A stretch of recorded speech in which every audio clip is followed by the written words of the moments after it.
Good morning, ladies and gentlemen. We are putting this presentation together on our YouTube channel for you, for those parents and students who were unable to attend the spring break trip meeting that we had about a week or so ago. So as most of you know, every spring break I take the children out of the country. This past spring break we spent 10 days in Costa Rica. Last year I believe I took them to China for 14 days.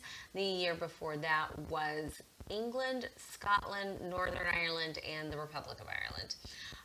This upcoming school year, we are going to be going to Spain and Portugal, and the year after that, we're going to be going to Japan. So we attempt to book these trips in advance so that you are able to make payment plans and what have you. But I'm going to go ahead and go through our presentation on the screen behind me. And tell you a little bit about the company that we use for our trips and what you can expect on these trips and why we do them. So the first few slides that you're going to see are from students who have traveled. They are their perspective, and I believe there may be a parent or two in here also. This one's from a parent. They initially agreed to do this as a way of beefing up their student's college resume. Opening his eyes to arts, culture, and the world made for an extremely maturing experience. This one is from a student traveler, seeing the world in a different perspective and having an adventure. This one is also from a student traveler. That picture behind this one is actually a picture from Costa Rica.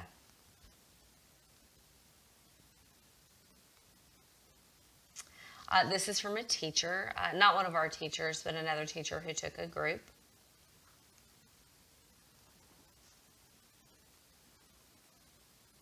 This one's from a student traveler. We hear this a lot from our students when we get back, when we're on the bus headed to the airport, or we're on the plane or at the airport on the way home. We ask the kids about some of the differences they feel in themselves, and one of the comments they make is they feel more confident. They've just made it through however many days in another country and survived. So confidence and independence, that's something that we hear from our kids a lot on these trips. This one's from a teacher. Another teacher. So one of the interesting things, a lot of our kids have never been out of Port St. Lucie, or out of St. Lucie County, or out of South Florida. A lot of our kids, until we do these trips, have never been on a train before or a plane before.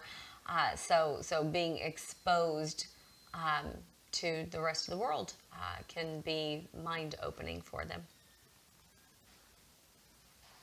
A lot of the kids have to step out of their comfort zone. They have to learn to communicate with complete strangers, which can be fun and scary at the same time. So what we're going to cover where we're going and when we're going. As I said, Spain and Portugal in 2020 and Japan in 2021.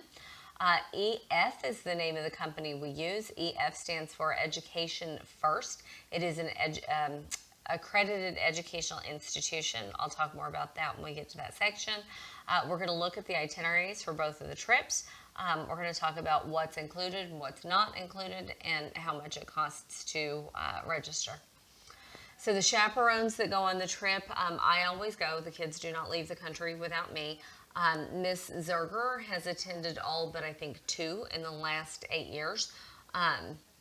So she goes on most of the trips, and she's the one who helps me to organize the trips. Usually there is 1 to 2 teachers and possibly 1 more staff member who chaperones. And then, of course, the parents who choose to go, because parents can go, parents who choose to chaperone or choose to go are actually going as chaperones. If you are a parent interested in going, you do have to go through the level 2 clearance through the district, because it is an overnight trip. So you do have to be fingerprint and level 2 cleared through the district to be permitted to chaperone this trip. The first thing we're going to do is watch a video.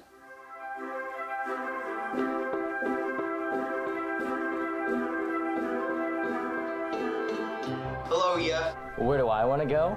Italy, Machu Picchu, Australia, Ireland, Washington, D.C., Monaco, Belgium. I want to explore the other side of the world. I have no idea what to pack.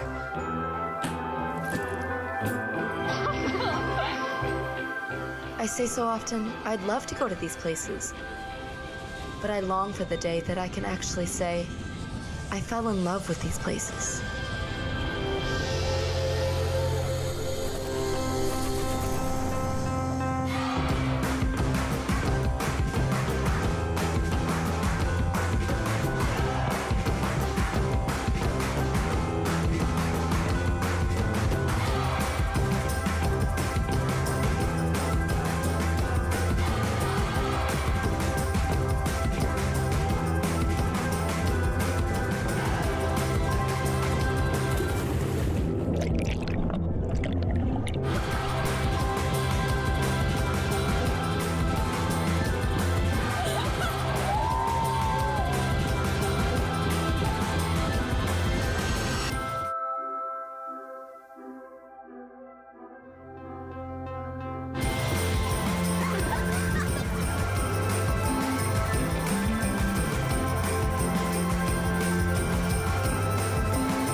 On a beach in Italy.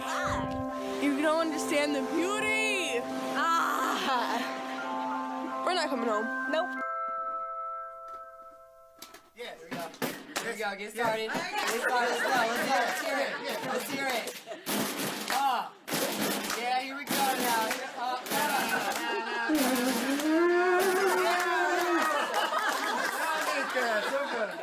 So good.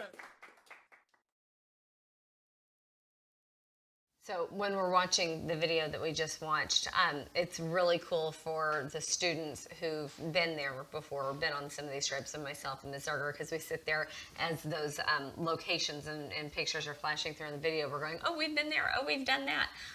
So that's kind of cool to watch. So now let's talk about Portugal and Spain. The trip is next school year during spring break. Sometimes we leave a day or two before or get back a day or two after. Any days the kids miss for that trip is, those days are excused. They are considered a learning experience elsewhere. So a field trip basically. So far the dates that it looks like it's going to be is somewhere between March 11th and March 24th. That is subject to change. Those dates are set based on when the district schedules our spring break. Again, it could be a day earlier, and that could be a day later than that. The closer the time comes, we'll be able to give you in those locked-in days. So we're going to Lisbon, Seville, Barcelona, Madrid, and Toledo. I've taken kids to Barcelona, Madrid, and Toledo before. I've never taken kids to Lisbon or Seville. I've never been to Portugal before, so that will be new for us. Some pictures of some of the places that we're going to see.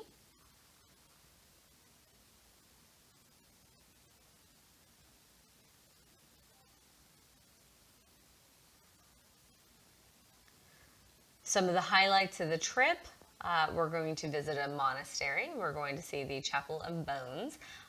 We're going to take a flamenco dance lesson, and that's actually, it's also a dinner, and we're going to watch flamenco dancing, which is really cool. We're going to see the Royal Palace, visit the Prado, and have churros and chocolate on the side of the road outside one of these little cafes. That's always fun. To look a little bit closer at the actual itinerary, let me make this bigger so you can see it. Ooh. Okay. All right. Is that big enough? Can we see that?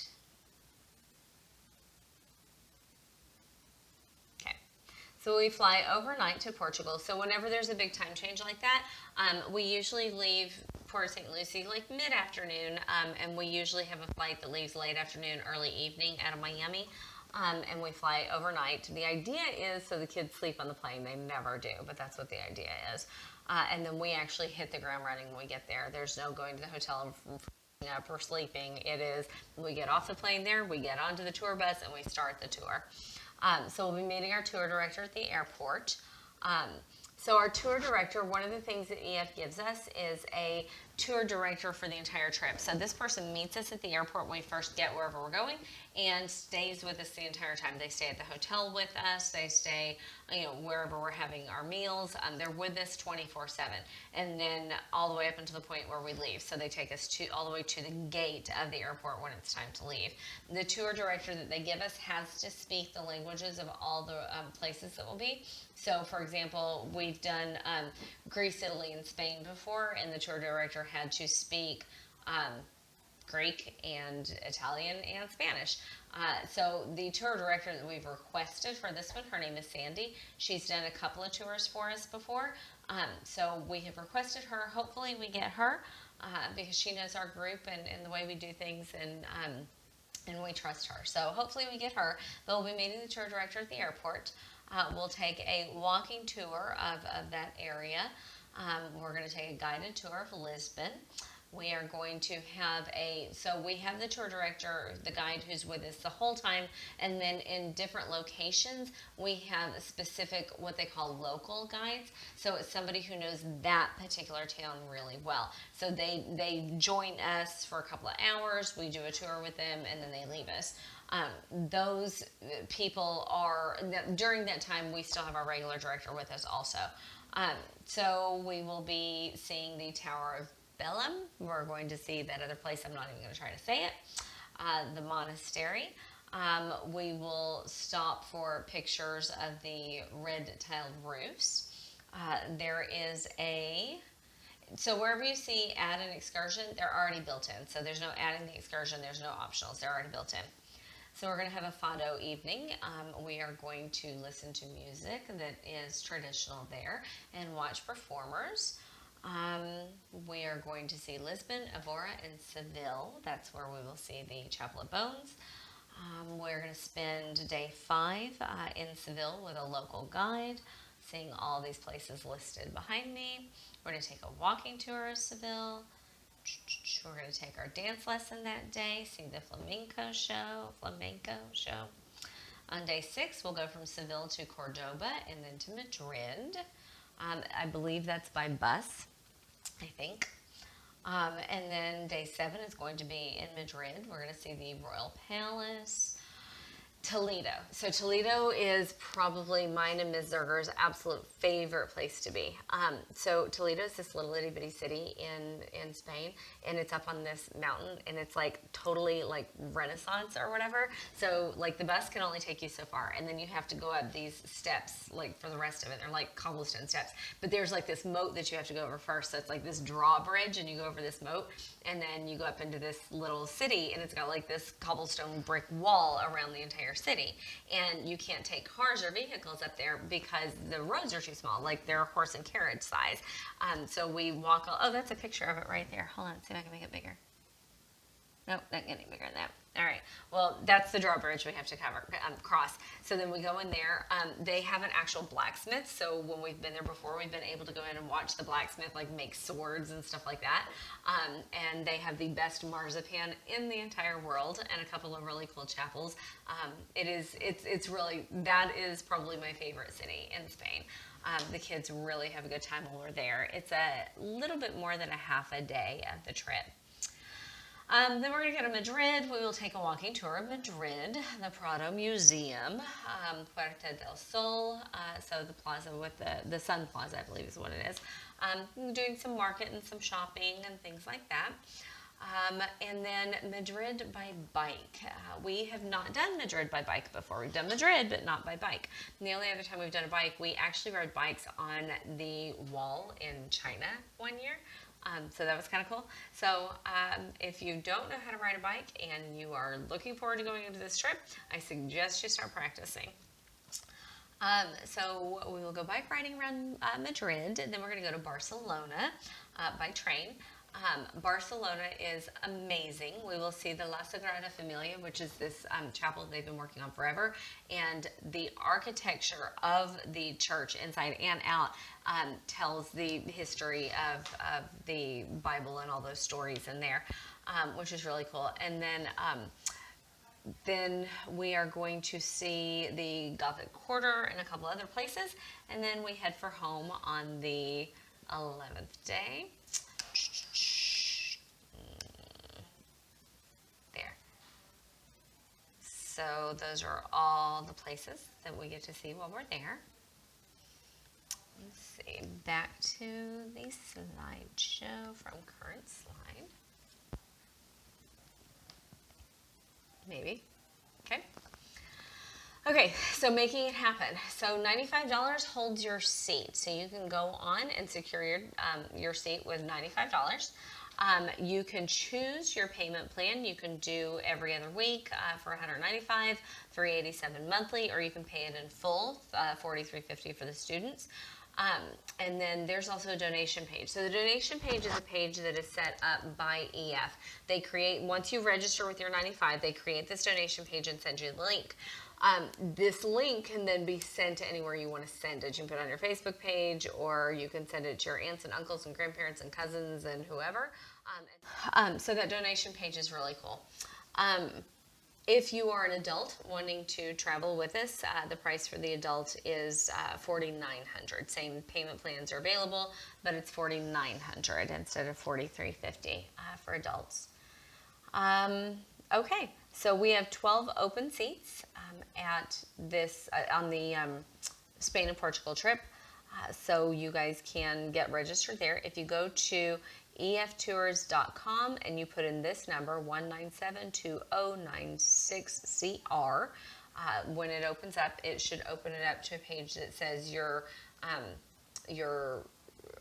tour person is me. It should have my name on it, and it should say Spain and Portugal. If it doesn't, then you've typed in the number wrong. Double check that. Ignore where it says that enrollment ends on Monday, April 8th. That is not true. Okay.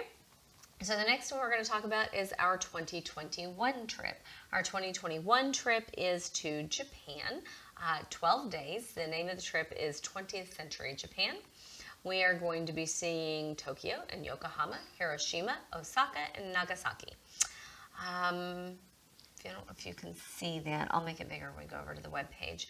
So again, we think that spring break is going to be scheduled somewhere between Wednesday, March 10th and Thursday, March 25th of 2021. We won't have that year's calendar until the end of next year. So those dates are subject to change. That just kind of gives you an idea. It's always spring break.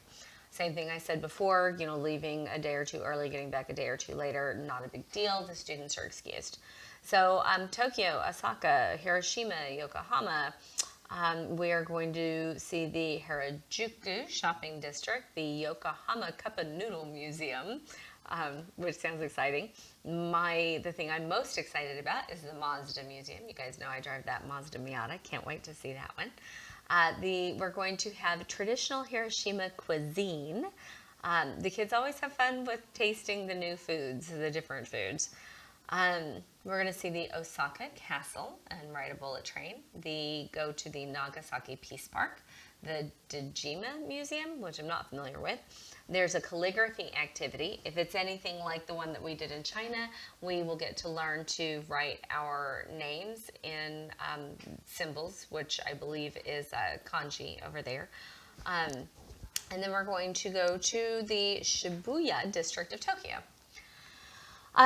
So let's see. Actually, let me go to that itinerary page, talk about the itinerary a little bit more in depth.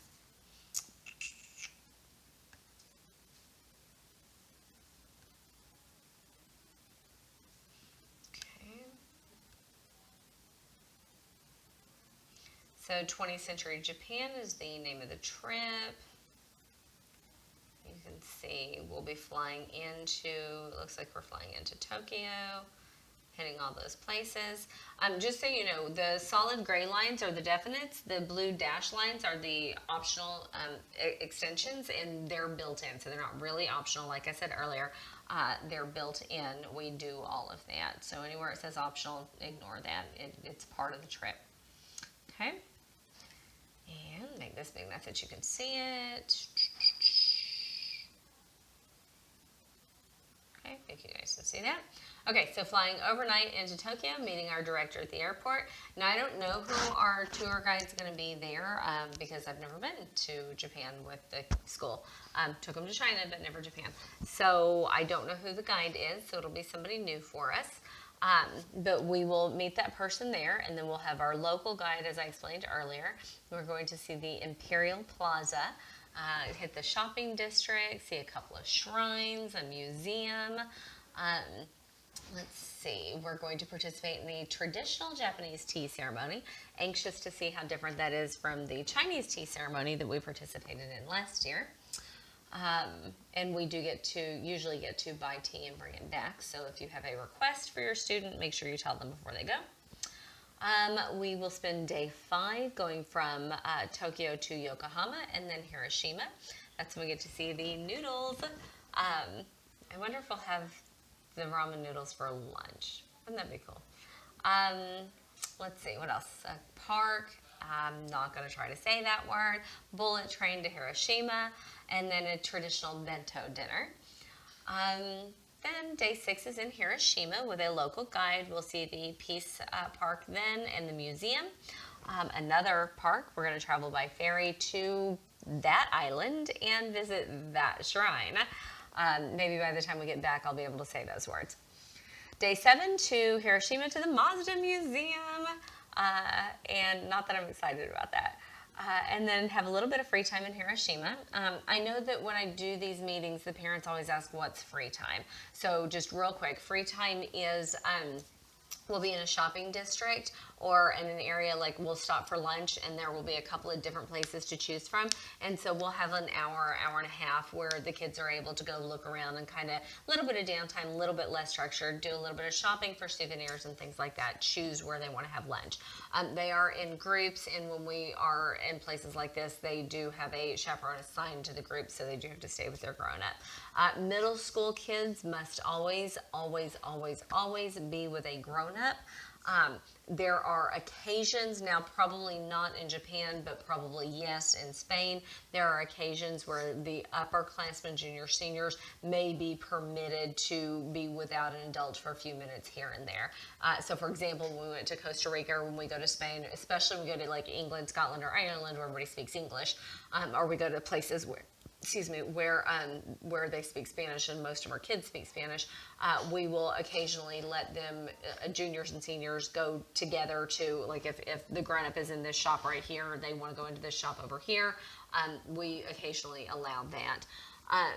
Again, that's just for a finite amount of time. That's only certain students of certain ages, only in places where we know communication's not an issue.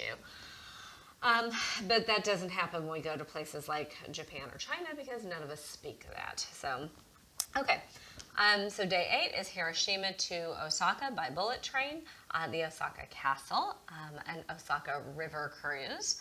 And then, let's see, that's where we take the taiko drum lesson.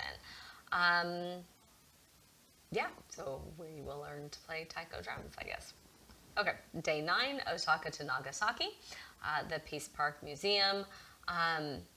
Learn how to fold a paper crane. I think it's called origami, I think. I could be wrong, but I think that's what it's called. And then day 10 in Nagasaki with a local guide, the Glover Garden, another Peace Park, a museum, and a cable car up the mountain. And then from Nagasaki to Tokyo, that's where we'll do our calligraphy. And on day 12, we head home. So, if you're interested in more of that, whenever you go to the webpage that I give you the link to, whenever you go there, you can scroll down and you see there's more videos here besides the one we've already watched. So you can check those out. Play from current slide. Okay, so like I said earlier, we travel with a company called EF. EF is Education First Tours. They are our travel partner. They have more than 50 years of experience, and they have boots on the ground in 53 countries, including Madrid, which is where we're going for one of the years. So they have boots on the ground everywhere, and the reason that that's important because if something happens somewhere, they need to be able to get to us quickly. So talking about safety, talking about them getting to us, talking about safety for a minute. So when we were in Madrid, the last time we were in Madrid, there was some years ago, they were having some political unrest because of their economic state, things that were going on there in their economy. And we went into a museum, the Reina Sofia Museum. We got there early in the morning and we walked through this open plaza, this square, and it was completely empty and it was a beautiful day. And we get into the museum and the elevator is made of glass, so you can see out of it, it's a window.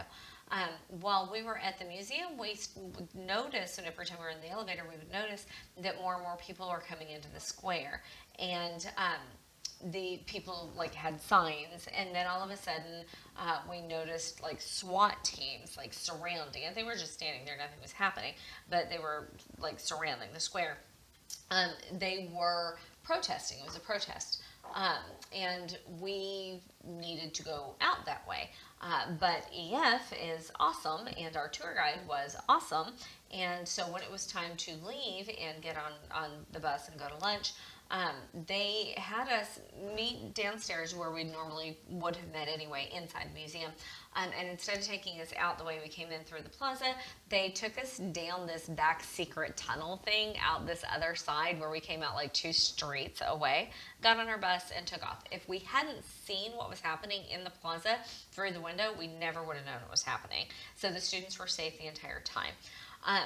And at the same trip, we were coming from the subway, heading back to the hotel one night, and that trip, there was a lot of us. I think that trip was around 40-some students, and the streets were just jam-packed, protests and things like that.